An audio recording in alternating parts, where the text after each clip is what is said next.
principle from what you know about it. What do you think the world would be like if she ran the entire world? You know, the cop who you interact with at 7-Eleven, what do you think the world would be like if that person ruled the whole world? And I don't know how many of us will look at any one person and say, wow, this would be a better place if that person ruled over everything. And yet somehow we think that the world would be better if we ruled over everything.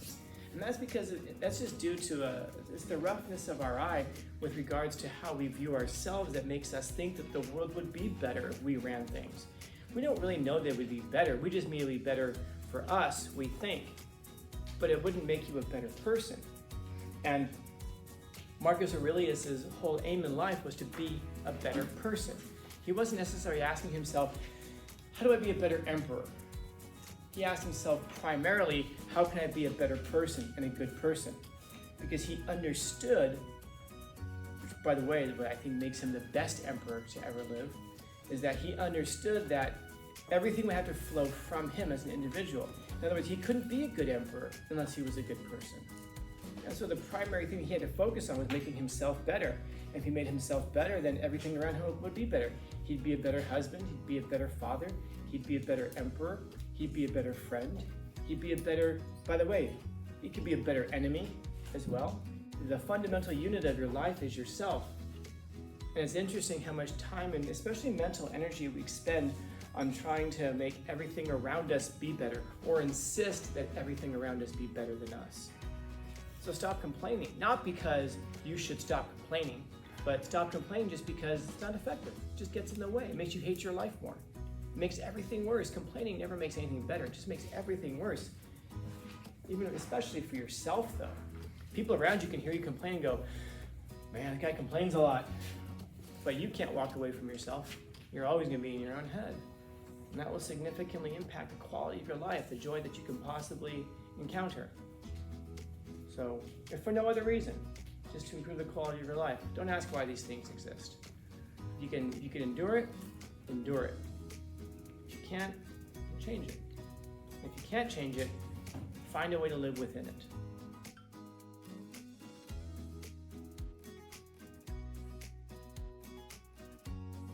He's a Roman emperor, and he was worshipped as a god, as the Roman emperors were, and he paid someone to walk beside him and remind him that he was only a man. When they would bow down and worship him, the guy would lean in and say, you are only a man. You are only a man. Wouldn't that be great? Think about your favorite musician, your favorite pop star. If they had somebody who would come onto stage in the middle of their performances and remind them, you're only a woman. You're only a man. And walk back off stage. No matter how much they cheered for you, to remind them you're only a man, you're only a woman. Yeah. What's that? I'll say that happened to Kanye. Yeah, wouldn't Kanye be the kind of guy who would fire somebody like that for reminding him that he's only a man? Mm-hmm. Yeah, different personalities, man. Different personalities. And like I talked about with him, in terms of how he was an emperor, how he was as an emperor, it was okay.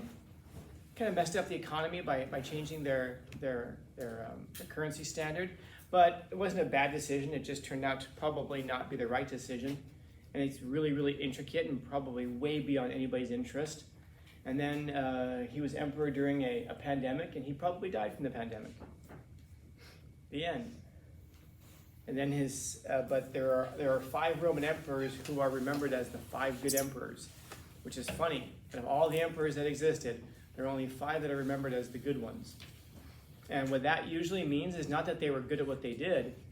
It usually means like they didn't make things way worse. They were not terrible human beings who made things way worse.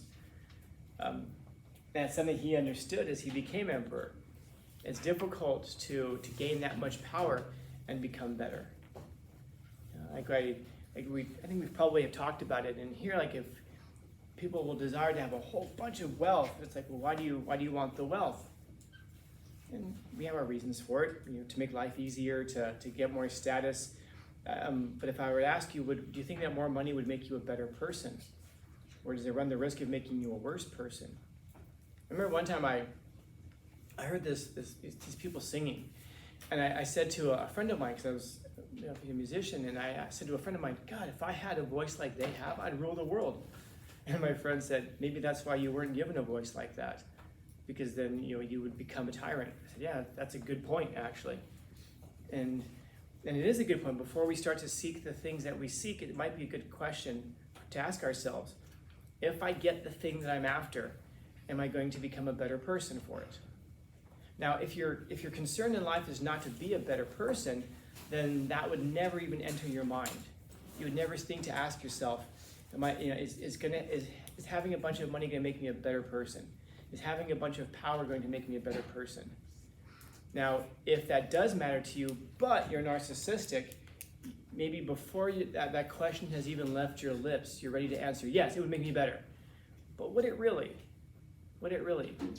Because people oftentimes think, well, if I was in charge, here are the things that I would do. But it's really just your will that you would exert on the entire world. Does that make you a better person? Because we can look throughout history and see people who have attained that level in their civilizations, and very rarely does it ever make things better. Like I said, of the 100 and some odd emperors that we have, there are only 5 who are remembered as the good emperors. Becoming an emperor didn't make them a better person. In fact, that actually runs the risk of making you a worse person. But I don't think it actually makes you a worse person. I think, like I've said, money just amplifies who you are. Fame just amplifies who you are. Power just amplifies who you are to the nth degree. How much, if you're a kind person, a generous person, having a ton of money will just make you a kind and generous person at a much deeper level. If you're a tyrant and having power, then I'm trying to think about if you're working somewhere, let's say you have a job, look at your manager and ask yourself at some point, what would the world look like if that person was in charge of the world? If you're looking at a teacher, ask yourself, if you're a teacher, what would the world be like if that teacher was in charge of the world? I think about it with regard, not a good thing. And I think I've been clear about that too. If you guys ever see me running for anything, city council, school board, whatever, do not vote for me. I'm telling you right now, I'm running for the wrong reasons. If you look at the principle from what you know about it, what do you think the world would be like if she ran the entire world?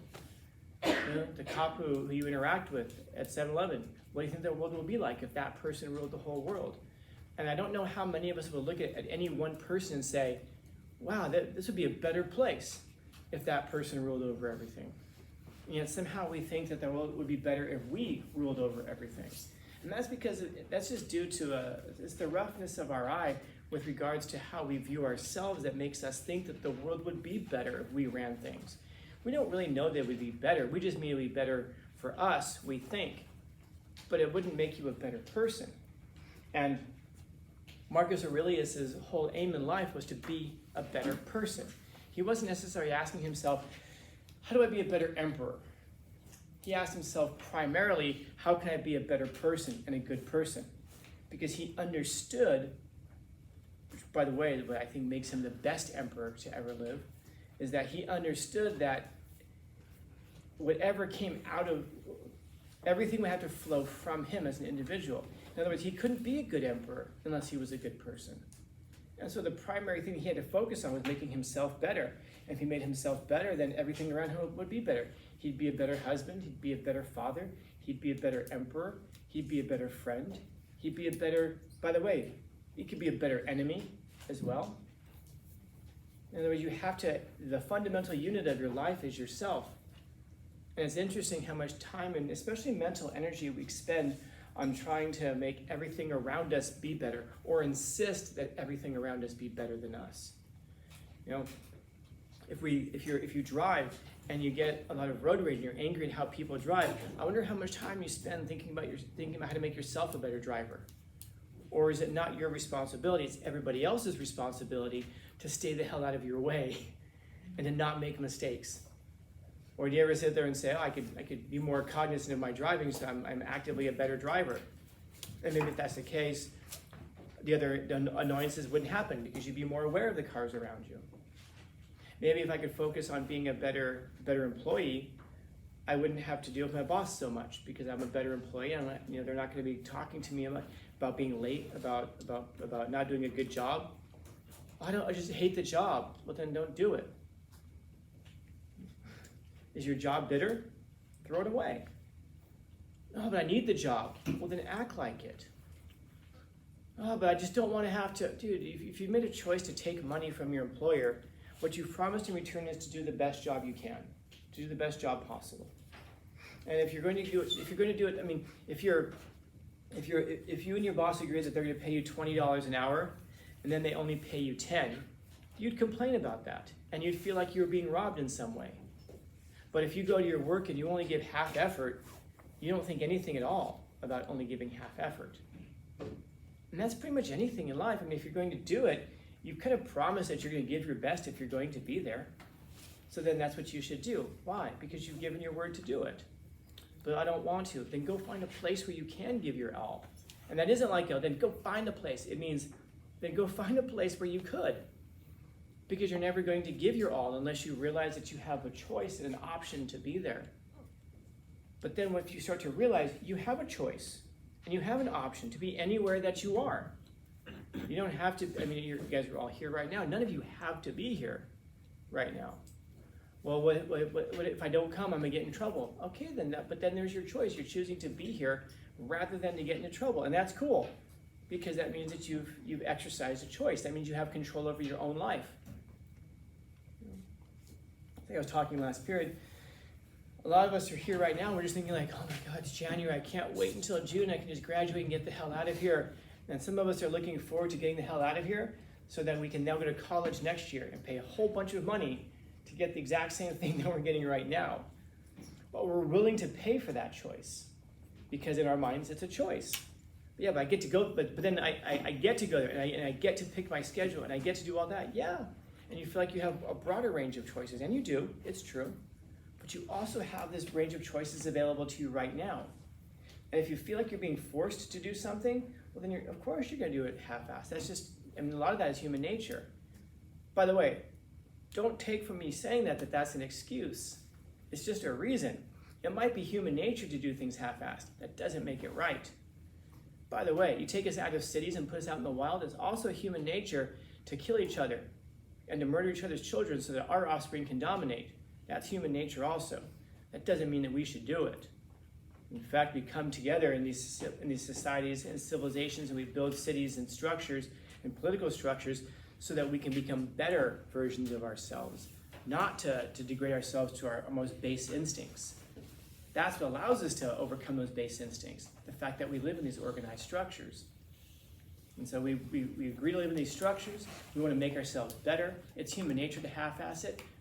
Fine, but be better than your human nature. Because human nature is ugly, it's wicked, it's deceitful, it's unknowingly deceitful, literally. And so choose instead, if you're going to do something, to do it well. But I don't like it, then throw it away. Oh, but my boss sucks. Can you change your boss? No. Then you have to figure out a way to work within the confines of your boss. Do you like everything about your life? Well, no, then you have a choice. Then you're tasked with changing it. Well, what if I can't change it? If you can't change it, then you're tasked with making the best out of it. Those are your only two, those are the only reasonable choices. There is the third option, which is to half-ass everything, but that's not really an option because in that case, you're just gonna choose to be miserable. And you're gonna find that this is what makes us miserable about work, about school, about a lot of things. We feel like we don't have the choice to be there. We feel like we're being forced to be there. Nobody wants to do things that they're forced to do. But you do have that choice of doing things right now that you should do, or later in life doing the things that you're going to have to do. And I do mean that because we oftentimes think, oh, I can get away with this. None of us gets away with anything, man. None of us gets away with anything. We feel like we do. But all you're doing is you're just delaying the consequences until later on, and like any other kind of investment, you're just going to pay interest on that later on. Do the wrong thing now, get away with it. I got away with it. But now you're going to find yourself later in life not getting away with things, not having a skill set, not having a knowledge set, not having the ability. And you might think you've got away with it 10 years ago or 15 years ago. It's like the drunk uncle we all have, who's like, oh man, school was bullshit. I didn't learn anything. I believe you. 100%, man. I talked to you for 5 minutes. I believe you got nothing out of school. I believe you got nothing out of school, and I can look at your life and say, I can see that's true. And I'm not saying you have to do well in school to have a a wonderful life. What I'm saying is that it's that mindset. Oh, I just bullshitted my way through. Well, congratulations. You've become an expert at bullshitting. And I can see that you're bullshitting when you pretend to be happy. But would you really be drinking and doing so many drugs if you were so happy? What's the thing that you're escaping? Why is it you feel the need to escape some aspects of your life? No, I just do because I want to. Yeah, of course you want to. Because the alternative is to face your life as it really is and to live in the life that you really have created for yourself. You know what you're talking about. You're right. What would I know? After paying attention in school, what would I know? What I do know is we do things to cover them up. We either do things because we have to, or we do things because we want to. The number of things that you have to do, pretty limited. And that's the good thing. You can change your mindset and recognize it. This is the thing I want to do. This is the thing I've chosen to do. What gives in this class? I was talking, anybody have your first car already? Really? Yeah. Is it a piece of shit? Yeah, see? But it's your piece of shit, right? Yeah. That's right. And you're gonna, no matter how much money you ever get, no matter how successful you are in life, you're gonna always remember that first car you had. You're gonna go like, this goddamn car. Like I remember one of my second car, it was my first car, my second car, I remember it catching fire. And yeah, because I put a K&N filter on a Honda Civic hatchback. It wasn't even a DX. If you know cars and you know what I'm talking about. It wasn't even a DX. It was a 4-speed. I've never seen a 4-speed Civic before, but this thing had vinyl seats and no air conditioning, which was great delivering pizza in Los Angeles in summertime, 100-degree weather, vinyl seats, no air conditioning. And one day I had the chrome arm on the K&N filter and it bumped into the battery and caught the thing on fire. I saw my car just smoking. I'm like, I gotta go deliver this pizza. I'll be back. And I came back and the car was on fire. I just sat down and I had so many problems with the car. I just said, finally. Finally. And I literally just gave it some space and just sat down. And some dude came running out of an apartment with a fire extinguisher. And I'm like, no. And he puts out the fire. I'm like, dude, I was waiting for the whole thing to just burn. I want the thing to die. And he's like, oh, shit, I'm sorry, bro. So then I got to drive around in this car with and you would think the car would stop working. No. That's the only time that in the car's life it decided, I'm going to persevere. And you get to smell the burned oil in your car, and it was just funny times. I can look back on it now. It's funny now. At the time, not so funny. I remember that car. No matter what car I ever drive, I'll always remember those old cars. Why? Because it was yours. It's like the life that you choose. It might be like an '89 Honda Civic, not even a DX hatchback. Maybe it's that. Maybe your life is the equivalent of that car. Maybe your life's on fire. Someone comes running over and they're putting out the fire for you. But you'll always, at least it's the life that you chose. If anybody else had come along and said, "Hey, Scout, your car's a piece of shit," I said, "Dude, get out and walk. Screw you. It's my piece of shit." Some of us feel that way about our children. It's mine though. You know, it's mine. We feel that way about our families. We feel that way about fill in the blank. But it's a choice that we get to make, you know? And those are the choices. You can either eat the cucumber or throw it away. Your call. You don't have to go through the briar path. You can go around it. And you don't have to ask yourself, God, why are things like this? There's benefits at times to wondering why things are the way they are. But just understand that doesn't solve your problems. It's like worrying about your problems. Worrying about your problems is trying to solve your problems by worrying about them is as effective as like chewing ice because you have a footache. It's not going to work. It's not going to be helpful. So stop complaining. Not because you should stop complaining, but stop complaining just because it's not effective. It just gets in the way. It makes you hate your life more. It makes everything worse. Complaining never makes anything better. It just makes everything worse. Especially for yourself, though. People around you can hear you complain and go, man, that guy complains a lot. But you can't walk away from yourself. You're always going to be in your own head. And that will significantly impact the quality of your life, the joy that you can possibly encounter. So, if for no other reason, just to improve the quality of your life, don't ask why these things exist. If you can endure it, endure it. If you can't, then change it. And if you can't change it, find a way to live within it. questions, comments, concerns, complaints, criticisms, critiques? Happy Tuesday. Not so bad.